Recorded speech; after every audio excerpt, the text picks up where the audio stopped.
اٹھنا محال ہے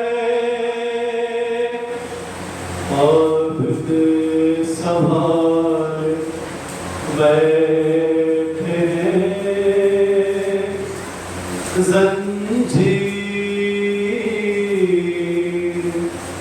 خاک پر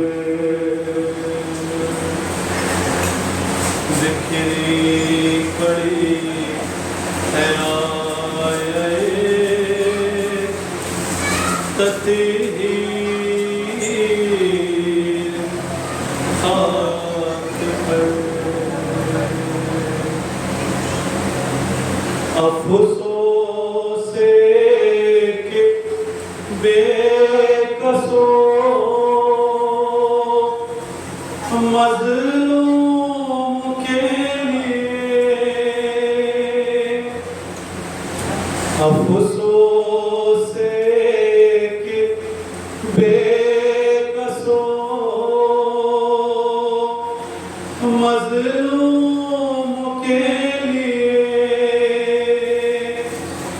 نکلی ہزار خنجروں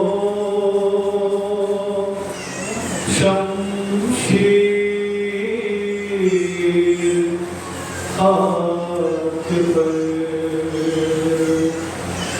بکھری پڑی ہے آئے تطہیر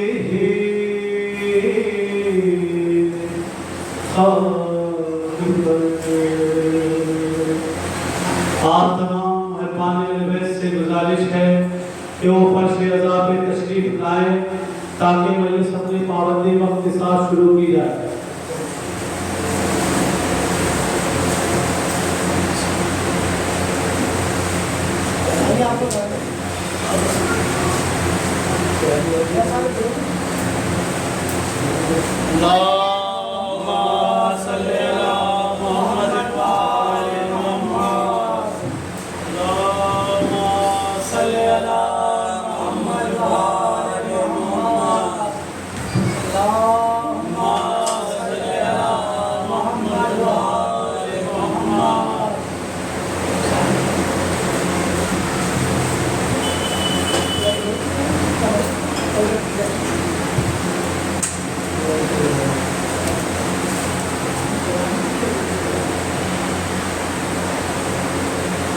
آواز بلند نعرے صلوات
محبوب رب المشرقين والمغربين الحسين جد الحسن والحسين يا ابن القاسم المصطفى محمد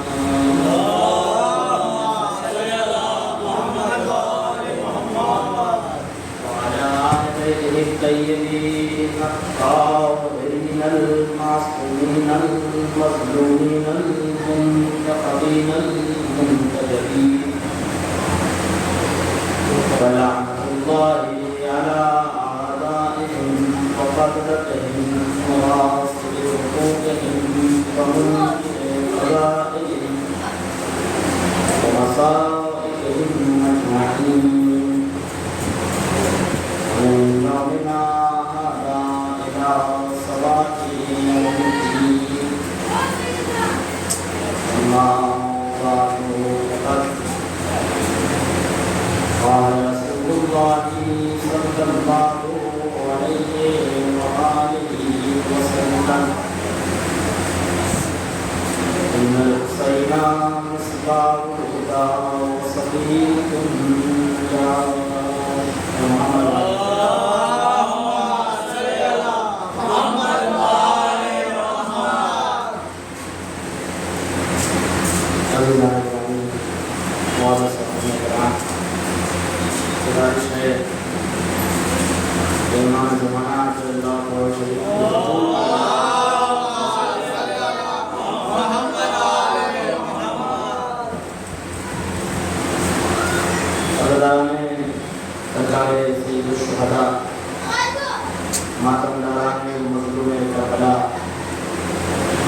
آج 2 محرم کی تاریخ یہ ہمارے درمیان سے گزر چکی ہے، اس لیے ہم شب سرور محرم میں بیٹھے ہوئے ہیں۔ کل میں نے ذکر کیا تھا یہ مجلس، یہ فرش عزا، یہ بہت بڑی نعمت ہے اور یہ ایسی نعمت ہے جس کا اندازہ ہم آپ نہیں لگا سکتے، کیونکہ نعمت کی قدر تب ہوتی ہے جب وہ نعمت انسان سے چھن جاتی ہے۔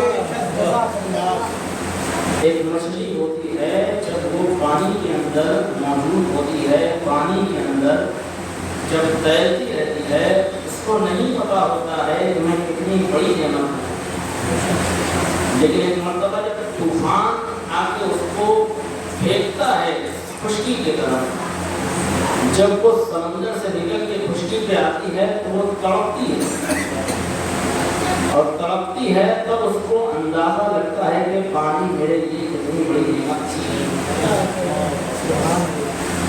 عزاداری امام حسین علیہ السلام بھی وہی نعمت ہے کہ اگر آج ہمارے پاس موجود ہے تو ہم اس کی قدر نہیں کر رہے ہیں۔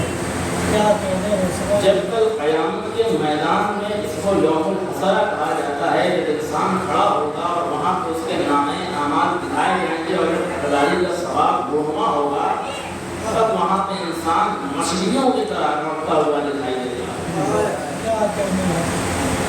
ہم تو قیامت میں بہت آگے چلے گئے، ہم ابھی کب اتنی منزل تک آ جائیں۔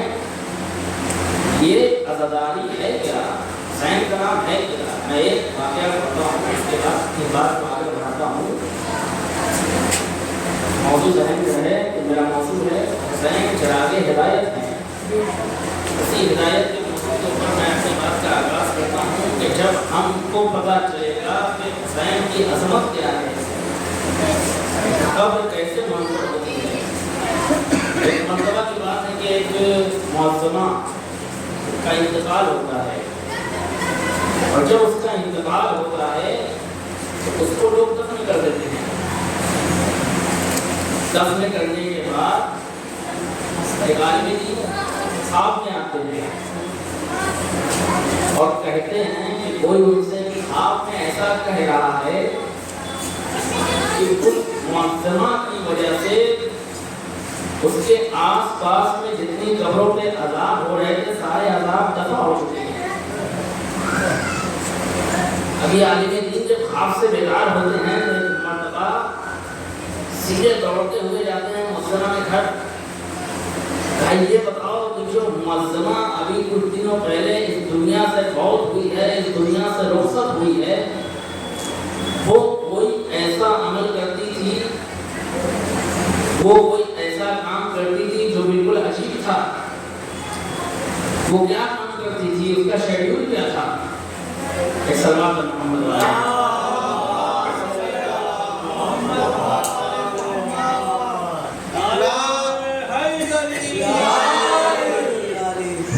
اس کا شیڈیول کیا تھا؟ وہ کیا کام کرتی تھی؟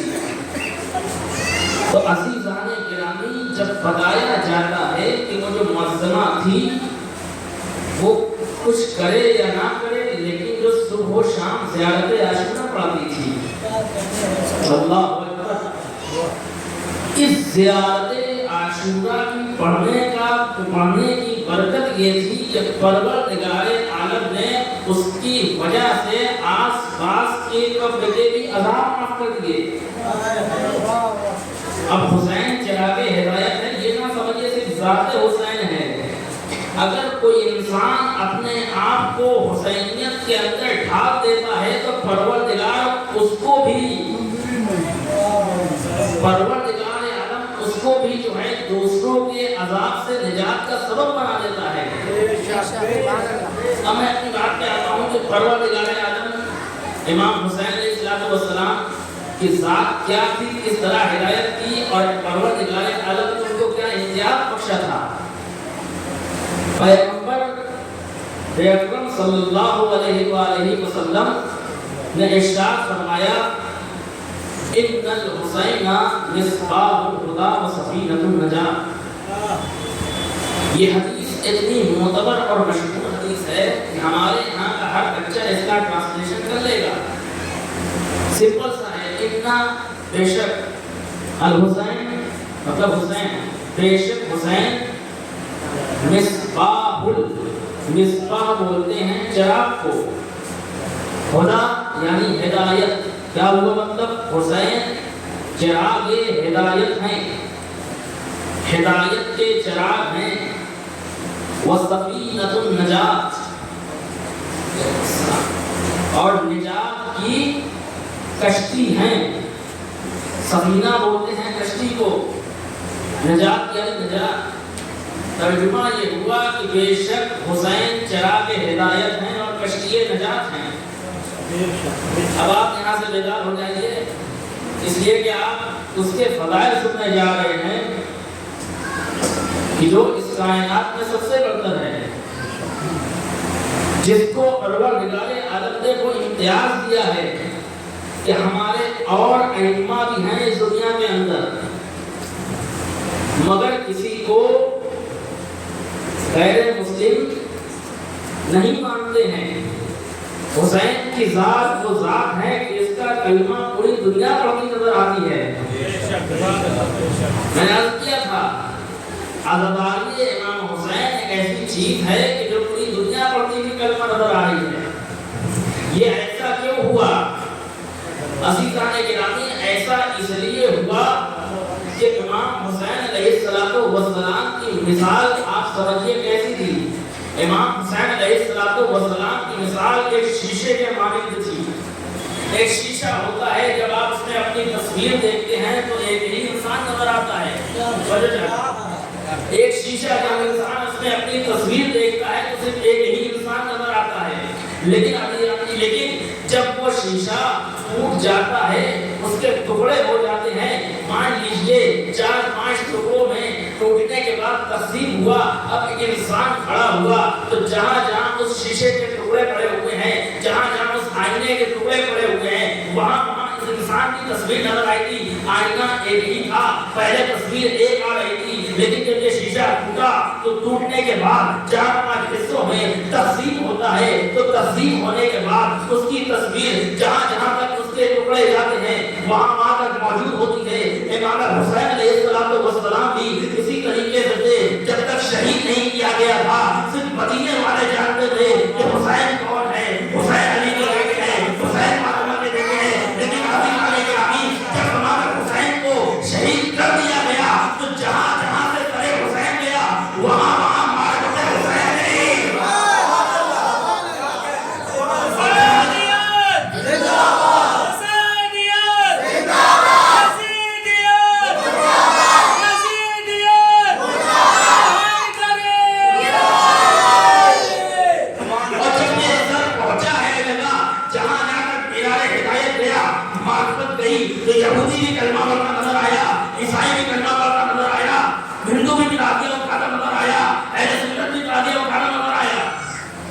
یہ امام حسین علیہ السلام کی مثال. اور آپ ایک دنیا اعتراف کرتی ہے کہ امام نے کیا کیا ہے.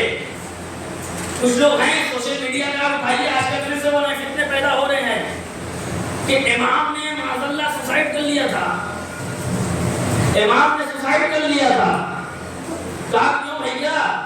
کہا اس لیے کہ امام کو معلوم تھا کہ امام نکل رہے ہیں تو واپس نہیں آئیں گے.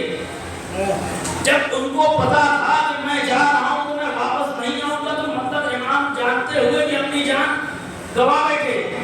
تو مطلب امام نے خودکشی کی معاذ اللہ اعتراف کرنے والی اعتراف کر رہے. میں سمپل سے مثال دیتا ہوں اور آپ نتیجہ آپ کے حوالے رہے گا کہ امام نے کیا کیا ہے. سوسائڈ کیا ہے یا جانکاری دکھائی ہے. ایک بہت ہی مشہور و معروف مثال ہے جو علماء دیتے ہیں.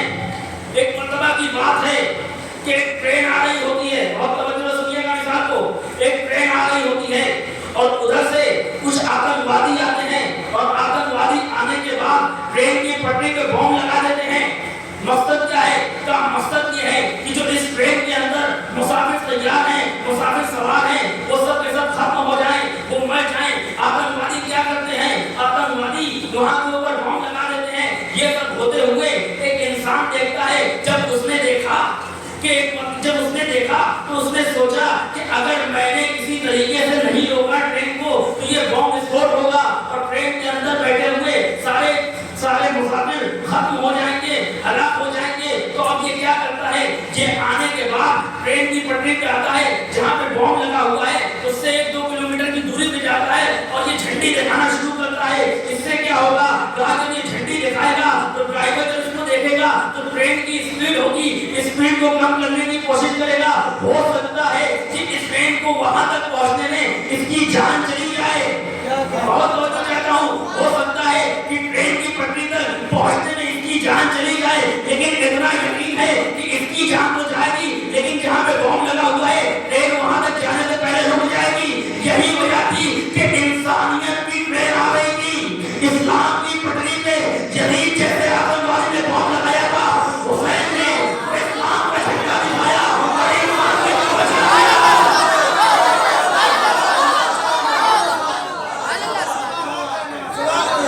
اب آپ بتائیے امام حسین علیہ السلام نے خودکشی کی یہ کیا کیا؟ اگر ایک انسان کی دنیا کا قانون ہے کہ اگر ایک چھوٹے سے انسان کی بدولت ہزاروں کی جان بچ جائے تو کہا جاتا ہے کہ ہزاروں کی جان کے لیے ایک آدمی کو قربان کر دیا جائے. تو اگر مسئلہ اسلام کا ہو وہاں پہ نماز رسول اٹھنے کے بعد قیام کرے اور اسلام کو بچائے تو کتنا بہتر ہوگا. ایسا بات محمد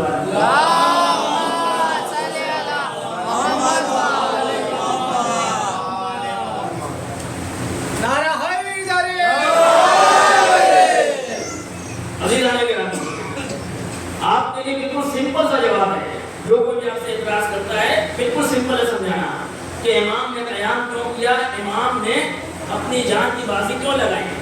اب آئیے پیغمبر نے کیا فرمایا؟ ان الحسین مصباح الہدی و سفینۃ النجات. حسین چراغ ہدایت ہے. میں کہوں گا یا نبی اللہ مصباح الہدی کہہ دیا آپ نے. چراغ کی تو کوئی اہمیت نہیں ہوتی ہے. آپ کہہ دیتے سراج الہدی ہدایت کے سورج ہیں، قمر الہدی ہدایت کے چاند ہیں. اب سورج چاند انسان کہے تو بات سمجھ میں آتی ہے لیکن پیغمبر نے چراغ ہی کیوں کہا؟ سورج نہیں کہا، چاند نہیں کہا، چراغ ہی کیوں کہا؟ کہا کہ پہلے تمہیں چراغ کی کوالٹی سمجھنا پڑے گی، چراغ کی خاصیت سمجھنا پڑے گی. اب چراغ کی خاصیت کیا ہوتی ہے سنیے. کہا چراغ کی پہلی خاصیت یہ ہے کہ جو سورج ہوتا ہے نا، سورج جو ہے پہاڑوں پہ روشنی پہنچا دے گا، سمندروں میں روشنی پہنچا دے گا، زمین پہ روشنی پہنچا دے گا، آسمان پہ روشنی پہنچا دے گا، درختوں میں روشنی پہنچا دے گا.